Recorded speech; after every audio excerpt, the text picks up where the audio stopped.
నమస్తే, welcome to BC news. నా పేరు మానస. ముందుగా ముఖ్యాంశాలు. కేంద్ర మంత్రి పీయూష్ గోయల్ తో సీఎం చంద్రబాబు భేటీ. ఏపీకి కొత్త పారిశ్రామిక ప్రాజెక్టులు, పొగాకు, ఆక్వా రైతుల సమస్యలపై చర్చ.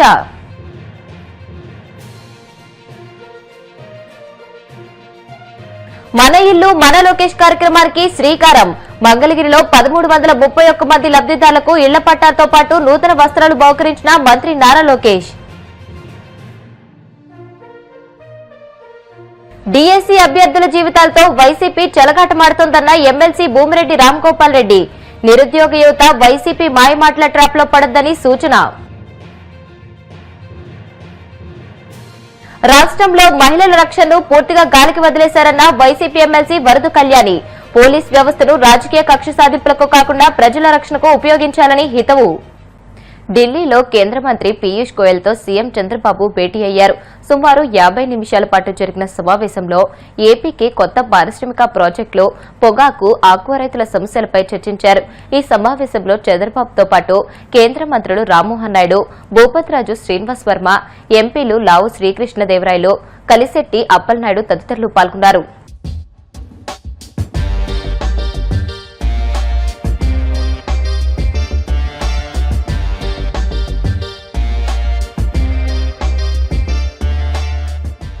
మంగళగిరి నియోజకవర్గంలోని అర్హులైన లబ్ధిదారులకు ఇళ్ల పట్టాలు పంపిణీ చేసేందుకు ఉద్దేశించిన మన ఇల్లు మన లోకేష్ కార్యక్రమం మంగళగిరిలో పండుగలా జరిగింది. మంత్రి నారా లోకేష్ చేతుల మీదుగా తొలి రోజు 1331 మంది లబ్ధిదారులకు శాశ్వత ఇళ్ల పట్టాలను అందజేశారు. మంగళగిరిలోని సీకే కన్వెన్షన్ సెంటర్లో ఈ కార్యక్రమాన్ని నిర్వహించారు. ఉదయం 9:30 ప్రారంభమైన పట్టాల పంపిణీ సాయంత్రం 5 గంటల వరకు నిరంతరాయంగా కొనసాగింది. లబ్ధిదారుల పట్టాభిషేకం అనదగి కార్యక్రమంలో మంత్రి లోకేష్ దాదాపు 7:30 గంటల పాటు నిలబడే ప్రతి లబ్ధిదారుడికి స్వయంగా పట్టాలు అందించారు. ఈ సందర్భంగా ప్రతి ఒక్కరిని ఆప్యాయంగా పలకరించారు. సంక్షేమ కార్యక్రమాలు ప్రతిపక్షంలో మీ లోకేష్ చేశారు, అది మీరు గుర్తుపెట్టుకున్నారు. నేను 53,000 మెజారిటీతో గెలిపించి శాసనసభకు పంపించమంటే ఆంధ్ర రాష్ట్ర చరిత్రలోనే టాప్ 3 మెజారిటీ 91,000 మెజారిటీతో గెలిపించి నన్ను శాసనసభకు పంపించారు.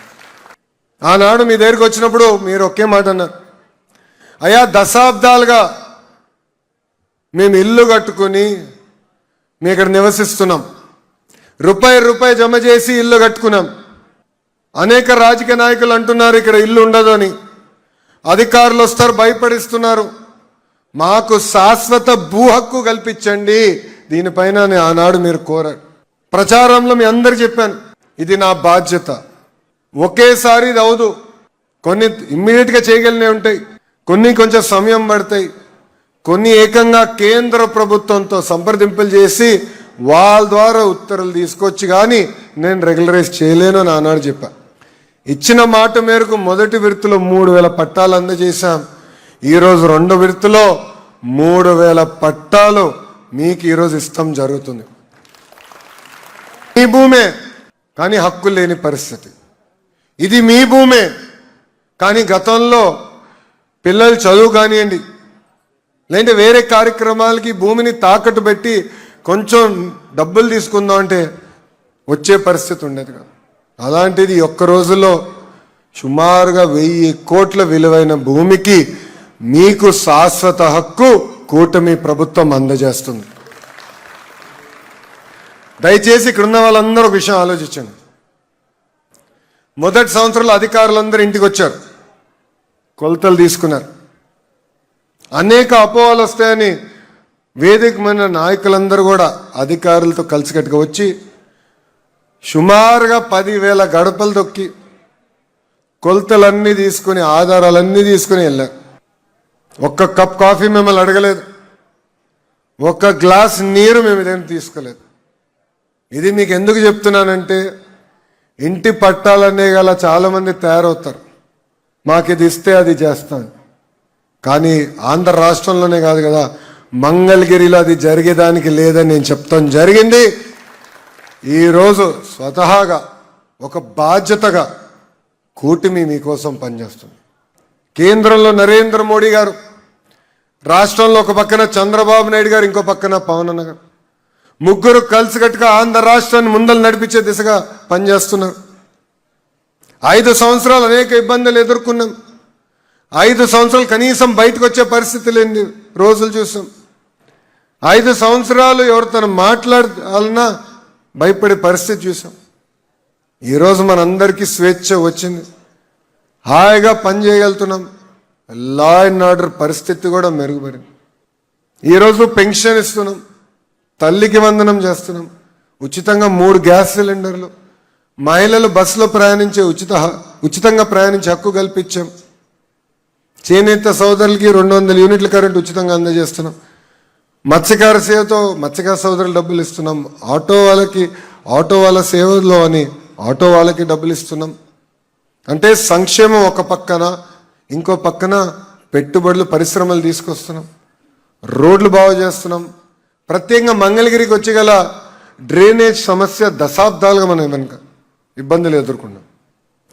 దానికి శాశ్వత పరిష్కారం కల్పించేదానికి భూగర్భ డ్రైనేజ్కి మనం శంకుస్థాపన కూడా వేసాం. పనులు కూడా త్వరలో ప్రారంభం అవుతున్నాయి. ప్రతి ఇంటికి నీటి కుళాయి అందిస్తాను హామీ ఇచ్చా. ఆ ప్రాజెక్ట్ కూడా క్లియర్ అయింది. పనులు ప్రారంభిస్తాం. తిరిగి ఎన్నికల సమయం కల్లా అది కూడా పూర్తి చేయబోతున్నాం. గత పాలకులు రోడ్లన్నీ తోవేశారు. వర్షాలు వస్తే ఇప్పటికీ మనం ఇబ్బంది పడుతున్నాం. మీరందరూ నన్ను అడిగారు, అన్నా రోడ్ ఏంటంటే నేను చెప్పా, ఒక 2-3 సంవత్సరాలు ఓపిక పట్టండి. ఎందుకంటే నేను డ్రైన్ వేయాలి, మళ్ళీ అదే రోడ్ నేను పగలగొట్టాలి. ఇన్నాళ్ళు ఓపిక పట్టే, ఇంక 2-3 సంవత్సరాలు ఓపిక పట్టండి. తప్పనిసరిగా రోడ్ కట్ చేసి పైప్ వేసి శాశ్వతమైన పరిష్కారం చూపిస్తాను. అది కూడా చేస్తున్నాం. ఇంకా మంగళగిరికి వచ్చి గల పరిశ్రమలు తీసుకురావాలి, పెట్టుబడులు తీసుకురావాలి. మన యువకులకి మంగళగిరిలోని ఉద్యోగాలు కల్పించాలనేది మీ లోకేష్ లక్ష్యం. అంటే అభివృద్ధి, సంక్షేమం 2 కలిసికట్టుగా తీసుకెళ్లే బాధ్యత ఈరోజు కూటమి ప్రభుత్వం తీసుకుంటుంది. అసత్య ప్రచారాలతో డీఎస్సీ అభ్యర్థుల జీవితాలతో వైసీపీ చెలగాటమాడుతోందని ఎమ్మెల్సీ భూమిరెడ్డి రామ్గోపాల్ రెడ్డి ధ్వజమెత్తారు. మంగళగిరిలోని టీడీపీ కేంద్ర కార్యాలయంలో ఆయన మీడియా సమావేశంలో మాట్లాడారు. విద్యా వ్యవస్థను బలోపేతం చేయడానికి మంత్రి నారా లోకేష్ అత్యంత పారదర్శకంగా మెగా డీఎస్సీ నిర్వహించి 16,347 ఉపాధ్యాయ పోస్టులు భర్తీ చేస్తారని తెలియజేశారు. వేలాది మంది టీచర్లు పాఠశాలల్లో చేరి పిల్లలకు పాఠాలు చెబుతుంటే వారిలో భయాందోళనలు రేకెత్తించేందుకు జగన్, వైసీపీ నేతలు గత 3 నెలలుగా అనేక కుట్రలకు తెరలేపారని ధ్వజమెత్తారు. మెగా డీఎస్సీ లోకేష్ ముద్ర అయితే మెగా డ్రామా తాడేపల్లి ప్యాలెస్ మార్కుగా మారిందని అన్నారు. నిరుద్యోగ యువత వైసీపీ మాయమాటల ట్రాప్లో పడొద్దని ఎమ్మెల్సీ భూమిరెడ్డి సూచించారు. విద్యా వ్యవస్థను బలోపేతం చేయాలనే ఒక సదుద్దేశంతో లోకేష్ గారు మెగా డీఎస్సీ నిర్వహించి 16,000 పైచలకు ఉపాధ్యాయ పోస్టులను భర్తీ చేయడం జరిగింది. భర్తీ చేసి వేలాది మంది అనేక స్కూళ్ళల్లో జాయిన్ అయిపోయి పిల్లలకు విద్యాబుద్ధులు నేర్పుతా వారి విధుల్లో వారు నిమగ్నమై ఉంటే వారందరినీ చెదరగొట్టేదానికి, ఆ ఉపాధ్యాయుల్లో భయభ్రాంతులను క్రియేట్ చేసేదానికి గత 3 నెలల నుంచి వైఎస్ఆర్సీపీ నాయకులు, ఆ పార్టీ అధినేత జగన్మోహన్ రెడ్డి గారు అనేక రకాలైన కుట్రలకు తెరలేవడం జరిగింది. మేము స్పష్టంగా చెప్పాం, మెగా డిఎస్సిలో ఒక తప్పు జరిగినట్లు చూపించినా, లేకపోతే స్పోర్ట్స్ కోటా సంబంధించి నియామకాల్లో ఏ చిన్న తప్పు జరిగినా బహిరంగంగా చర్చిద్దామని చెప్పి సవాల్ చేశాం. ఆఖరుకు విద్యాశాఖ మంత్రి లోకేష్ గారే ఎక్కడ పొరపాట్లు జరిగాయో నేను చర్చించేదానికి సిద్ధంగా ఉన్నా, ధైర్యం ఉంటే తన దగ్గర ఆధారాలుంటే జగన్మోహన్ రెడ్డి గారే చర్చకు రావాలని చెప్పి ఆయన సవాల్ చేసిన ఆ సైడు నుంచి ఎలాంటి ప్రతిస్పందన ఉండకపోగా, చర్చకు రాకపోగా, చర్చకు సిద్ధం కాకపోగా మళ్ళీ ఏదో విధంగా యువత పైన గొడ్డలి తీసుకొని వారిని నరకాలనే ప్రయత్నాలు చేయడం జరుగుతూ ఉంది. ఇంకా వారి కళ్ళల్లో కోపం తాండవిస్తూ ఉంది నిరుద్యోగ యువత పైన, అదేవిధంగా ఉద్యోగాలు పొందిన యువత పైన కూడా. ఇంకా ఎత్తిన గొడ్డలి దించుకోకుండా రోజుకొక పదును పెడుతూ ఏదో విధంగా ఆ యువతను చంపాలా, యువత ఆకాంక్షలపైన గొడ్డలు వేటు వేయాలని చేస్తున్న కుట్రలు సఫలం కావడం లేదు. తాజాగా పార్టీకి సంబంధించిన శాసనమండలి సభ్యుడు మెగా డిఎస్సిలో అక్రమాలు జరిగాయి, స్పోర్ట్స్ కోటాలో అక్రమాలు జరిగాయి, క్రీడాకారులు కాని వారికి ఉద్యోగాలు ఇచ్చారు, దీనిపైన సిబిఐ విచారణ జరపాలని చెప్పి రాష్ట్ర ఉన్నత న్యాయస్థానంలో ప్రజా ప్రయోజనాల వ్యాజ్యం వేయడం జరిగింది. ఆ ప్రయోజనాల వ్యాజ్యం నిన్న విచారణకు వచ్చినప్పుడు సంబంధిత న్యాయమూర్తులు వాటిని అందరినీ కూడా సమగ్రంగా పరిశీలించి వెనక్కి కొట్టడం జరిగింది.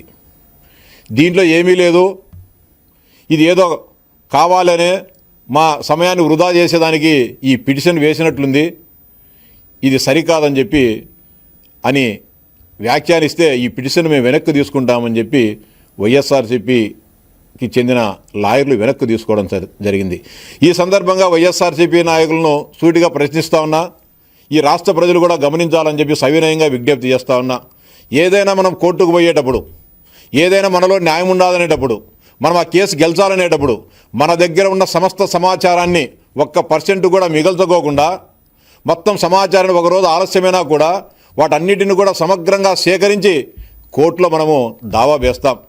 కానీ వైఎస్ఆర్సీపీ నాయకుల దగ్గర ఏ ఆధారాలు లేవు కాబట్టి, మెగా డిఎస్సిలో ఏ చిన్న తప్పు కూడా లేదు కాబట్టి, వారికి ఏమీ దొరకలేదు కాబట్టి ఊరికి వేగ్గా ఏదో 4 పేపర్లు పెట్టేసి 16,000 మంది పేర్లు పెట్టేసి, లేకపోతే స్పోర్ట్స్ కోటాలో వచ్చిన వాళ్ళ పేర్లు పెట్టి వీళ్ళందరిపైన సిబిఐ విచారణ జరపండి అని చెప్పి పిటిషన్ వేసి మొటిక్కాయలు కొట్టించుకోవడం జరిగింది.